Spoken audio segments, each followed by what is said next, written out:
was great. I got to see it without an audience and then with one, and it was a very, I find it very, very moving, touching, and uncanny in how things unfold in the film, much like in the life of Senior, and of course in echoing out through his family as well. I'd like to bring out some of the really talented, great people who've worked on this film, starting with the producer, Kevin Ford.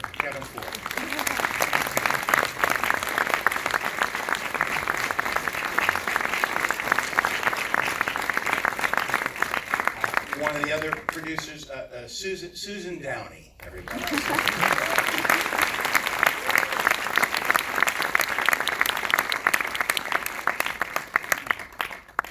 And plays the wife in the film as well. And another producer and on-screen talent, Robert Downey Jr.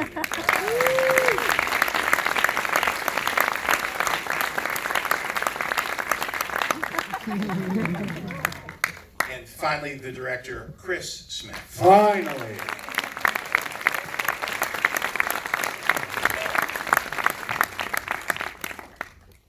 I spoke so much before inviting them because I have done these with Robert before, and that's probably the last I'll get to speak. So, This is going to be 3 5-minute questions, and you'll have to extrapolate what you think we would have answered. So just to, it was pointed out to me, the dynamic was that Kevin was working with Senior in New York. So as the movie forked into 2 productions, that's when this character was introduced in a more prominent way. But Chris, what's interesting to me as I watch it and put together that you had done an American movie, I don't know, it's about 20 years ago, you remember that film, American movie? It's so interesting in both of these that it's so hard to tell where the film that you're making is about the film that you're making within the film, and how that echoes through, and how one becomes the other, and how there's this sort of non-permeable, this permeable barrier between the lives of the people in it, the project they're making, and the project, and then the characters in it who are making both. And you weren't afraid of sort of keeping one from the other. I remember, if I remember correctly, the American movie, they were all upset that they didn't get a take of sound, and then you realize that you had gotten the sound and gave the sound from the documentary to the film in it. So it's this weird snake eating its own tail thing. And then it also occurs to me that Senior's life is also like a movie at the same time as it's a movie, and your relationship, Robert, with Senior, how having the camera there and making this film really was a big puzzle piece in that relationship. Documentary filmmakers don't normally do that. Could you explain how that, is that something you sought out to do, or you were just unafraid of, or what led you to that? Yeah, I mean, I think it was a consequence of just what you fall into. I think, you know, in the Rittenhouse Square section, in the first interview that Kevin and I did with Senior, he just said the thing he liked about documentaries was, you know, he said the thing that they walked into was, you know, trust anything and anything can happen. And it was such an interesting thought that he had at the beginning that I think we both sort of just were like, oh, that's kind of the guiding light for this project. It made it fascinating because the movie developed and changed as it happened, and I did not expect it to. It's several different movies all in one, but yet makes perfect sense. Robert, I don't even know what to ask you because it was so wonderful to watch you and your dad and your wife and your kids in that situation, and to understand that this project was a way for you to finally communicate in a way that I don't think you could have had you not been making the movie or spent that much time together. And in our business, like, we're buddies. When we're working together, we see each other every day. When we're not, we touch base every few weeks, sometimes it could be months at a time. So the movie becomes the thing, like in Hamlet, that plays the thing. And here you found yourself with this dynamic, and as your therapist said, your family lives its life through art, and that's how things come to be. what was it like for you as you watched the dynamic shift over the course of, hey, it would be fun to do a movie about or with Pops, to this is going to be the last act of my father's not just career but life on this planet? Well, first of all, thanks for doing this. You're like a brother to me. Welcome to my family now. You've seen it all. I have nothing left to share. I have some of my best friends. I have some of my oldest friends here, and then I have y'all that are here tonight. John and I have the same shrink, so we have a shorthand. But we've been in this dialogue the whole time. As like you say, in storytelling, it's just so weird that this story, this thing we did, happens to actually be about my real life. So it's a little bit surreal. But again, you know, it was the relationship with Kevin. If you notice at the end, under Chris's direction, my dad basically said he'd made peace with his life when he said, when it happens, it happens. He was talking about the project, but the project was really about his existence and making sense of it. And so it was kind of this weird gift where, in offering him the forum to do this, it gave us this gift back. Yeah, is everybody okay, by the way? I just want to check. It's some heavy stuff. Very good. And Susan, I've known you as long as I've known Robert, and we've been working together and getting to know each other through the work. And this is sort of a metaphor for that, because you learn about people. And I know you knew Senior before, and in watching the relationship with Robert, you make an allusion in the film too, where Senior does that you actually went through a loss as well over the course of it. And it feels like, as much as this is a movie about a man's career, and by the way, what a gift. I had known mostly through you about his body of work. I had known PUTNey SWOPE, but what a gift to show just select pieces and just walk through, just honoring how innovative and important to a generation, especially of other filmmakers, several generations of filmmakers that was. But this really became about learning to say goodbye to the generation that comes before, make peace with the fact that now you're raising the next generation of young ones and artists and beautiful, beautiful people. What was it like to go through this, both on the screen, even though you were behind the camera more so, but you're reconciling with all of these larger questions and stories, which is, I think, what's compelling about this, because this is a subject matter that doesn't find its way into a lot of movies nowadays, but yet here we're drawn into it in I think a rather uplifting and life-affirming way. How was that experience for you?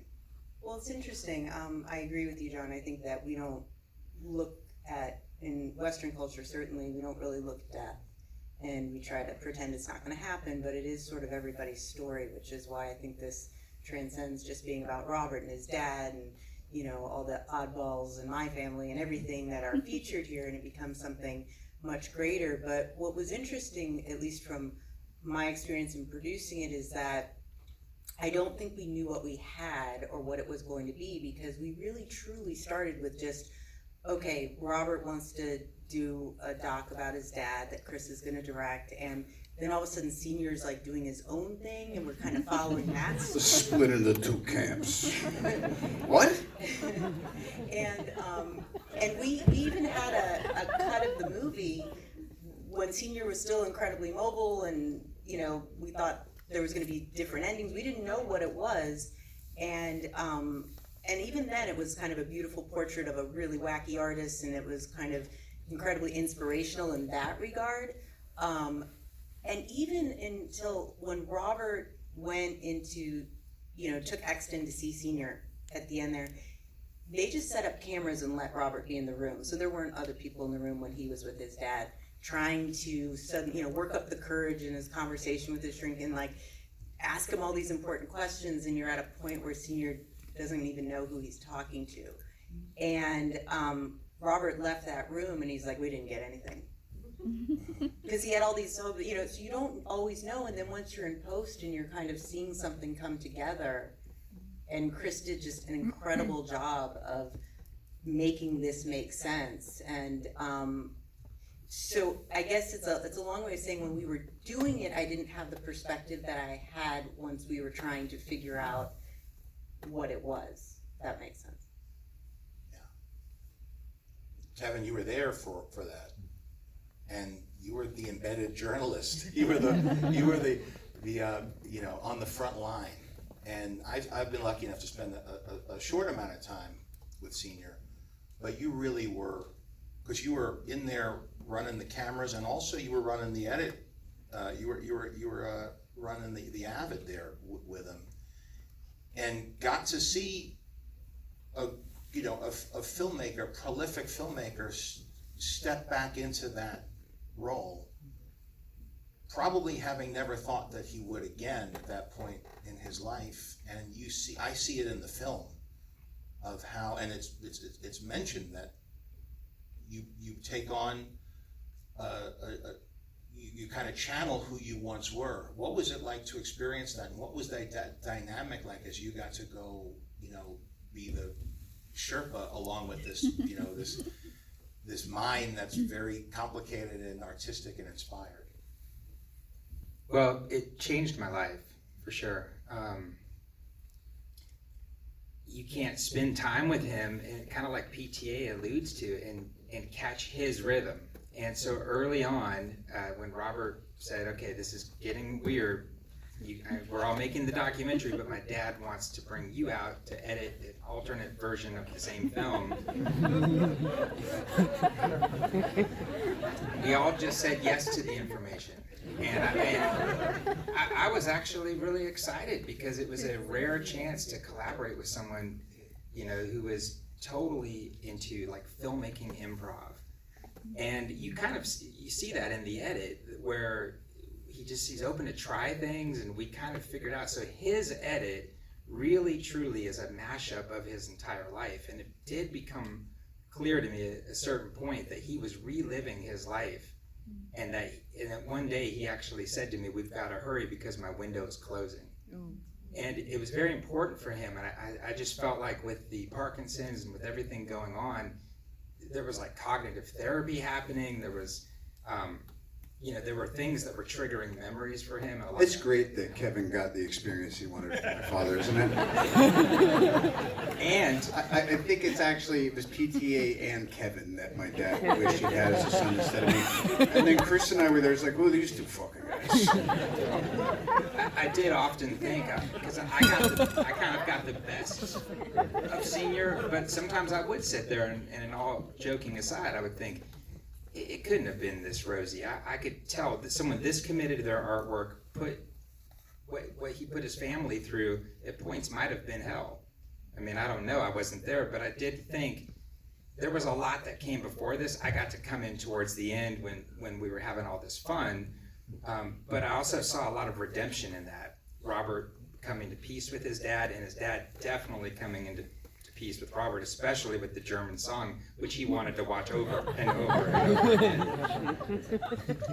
I've sometimes felt that Robert has made me figuratively wear the lederhosen and sing when we've collaborated, and I see. You're welcome. Yes. That's why you got that glowing introduction. And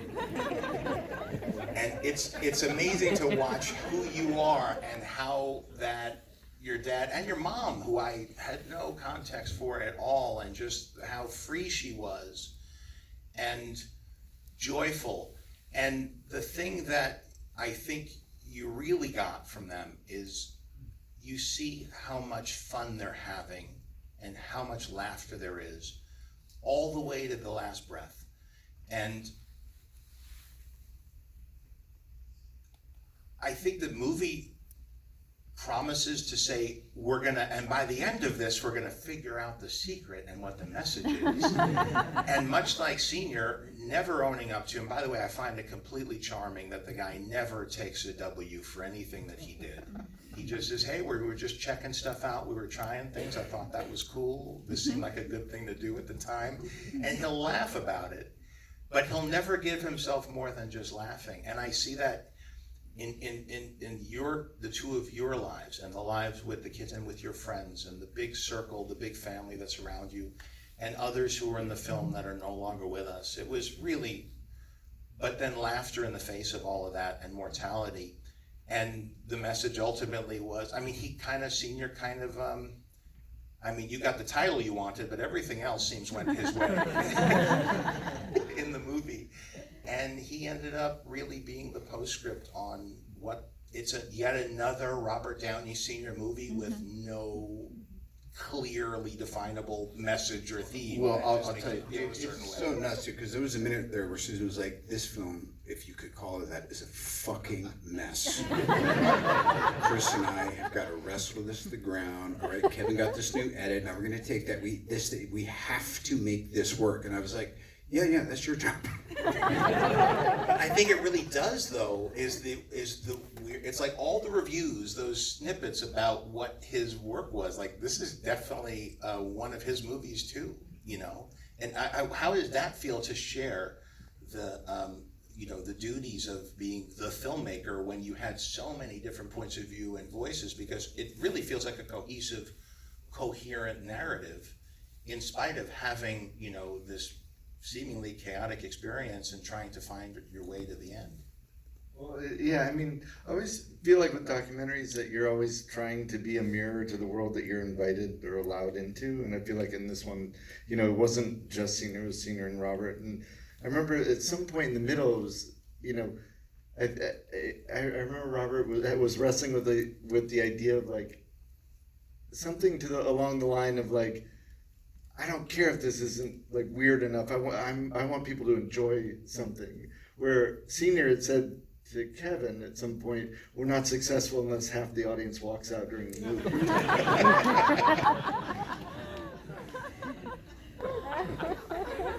But look, I think, Chris, like, you never take enough credit. You did wrestle this thing into something that managed to capture all the things that Jon was able, and hopefully the audience was able to glean from it. And we had sort of the structure and stuff laid out, and a lot of the sections, and Chris is like, I have an idea, and kind of disappeared for a few weeks and came back, and he had realized that the only way you were ever going to decode Senior was looking at what he had made and what he was making. And so that's when he chose to really examine his life through the movies and kind of look at what was in the movies to tell us, and all the way to the end with the last bit from Greasers, the bingo bit, where he's clearly giving us a message. For sure. Well, that video, Susan just sent that randomly one day, like, I don't know, a few months before we were finishing, and we always ended with Robert under the tree, and it was very like poetic and Kind of dour. We wanted something a little more upbeat. And right when I saw that clip, it was so clear, because earlier Robert's like, talking to his dad and saying like, you don't like to tell people the meaning of anything, it's always obscure. And then Susan sent that clip with no context, no note or anything. Right when I watched it, I was like, oh, it's right here. The meaning of it, of just being nice to each other is basically what, like, it came down to that for him.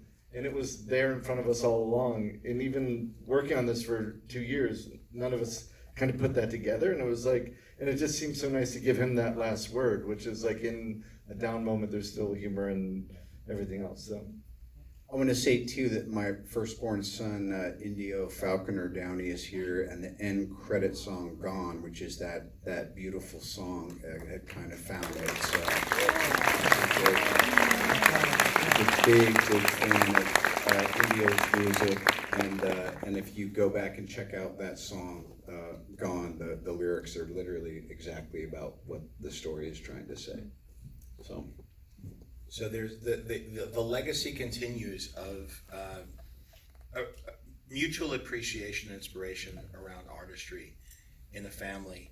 And by the way, if this was a movie about old fishermen, you would have been out on that boat, and that's where the heart to hearts would happen. And this just so happens that this family is a family of storytellers. So and it's still the part that I can't figure out is how the two of you embedded for so long in such a sensitive and meaningful chapter with, and I'm guessing you met through this project, that you had a previous relationship with the Downey family? So I have been working, with the Downeys for quite a while. My wife, Emily, who's here and was one of the producers in the film. Yes. She actually met with Chris, and they had talked about just general documentary ideas. And Chris had done American Movie, as you mentioned, but also Jim and Andy.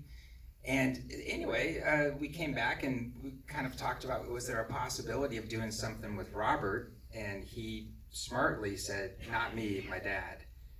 Chris was in, Emily was in, Susan, Robert, and it was that tight family, even Chris's. And Ryan, the only crew member you ever see is Chris's partner, Ryan. That Exactly. wouldn't know what we're doing. Yeah, it was truly a family production, and I think in a cool way that was fitting with the spirit of Senior. But there had been quite a short window of time before we all just got swept up and became a part of the family. Well, it's a testament to all of you, honestly, because to work for it said 3 years. Is that how long it took? And probably more with A little bit more, but yeah. a little bit more. That everybody clearly was in service of something more than their own ego-driven idea of what this should be. Well, and even Chris, and by the way, we could do a whole other documentary just of Sean Hayes and I doing that. I might have to take it on the road. Thanks, Shawnee. There's a 40-minute cut of But by the way, that was Dad. That was literally his last act. We was just watching the dailies from that. And Chris, who basically was a big director and had people shooting for him, hadn't picked up a camera in a decade, and kind of was inspired by his own volition, but also by Senior, and he shot it, and he and Ryan did it all, and so he was just there. And by the way, I forgot, we're almost done shooting, and Chris goes, we got to get you jumping out from behind. Jumping out from behind the bushes? The fuck that! Because this is what your dad wants. Bro, it's a funny story now, but he was not happy about that. I was so chunky during the pandemic. Those are from Iron Man 3. Those are from the press junket with Paltrow in Germany. Anyway, they didn't fit. Going back to the shooting thing, You're right, might as well. it was, so I'd met Robert once, but I didn't know anything. We were going out to shoot. I was like, we got to get, I don't know if he's good, I didn't know what to expect. I didn't know should we be bringing big cameras? Should we have a full crew and all this stuff? And then it was a few days before, it was just you can't bring any crew. I couldn't even bring anyone. And luckily I let them bring my partner and taught her how to do sound. And then I had to figure out I haven't picked up a camera in 10 years. And so showed up, and we showed up at their place. And the first thing Robert said, he just walked up and was like, there's nothing off limits, and then just walked away, and I was there. So when you talk about... In Sean's house, anyway. So when you talk about that intimacy, it was just from the beginning, it was that was there. But I think it was because of, it was something I wouldn't have actually thought about, because I think I was in a headspace of we'd get professionals to come with us to shoot this. But there was something about just having to do it and having it. Senior knew something. Yeah. I mean, and that's it. And I've been given the time to wrap it up. So I will say this. I think it was wonderful watching Senior. You watch a story about somebody letting go and saying goodbye, and you sort of expect that person to drift away. But the opposite happens here. Everything starts to come together. It almost feels like he directed the events around it, not the film, but how things came together, and knowing what to say to each, what to ask for, just with minimal prompting, and then letting everything kind of just unfold as he did with his films. And so thank you for sharing this gift with us, of showing us into your life. Thank you all for sticking around.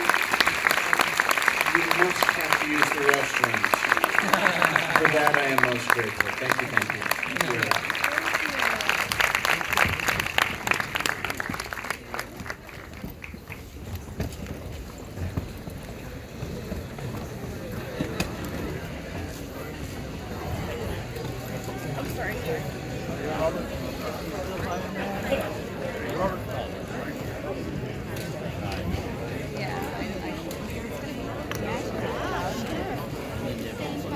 Every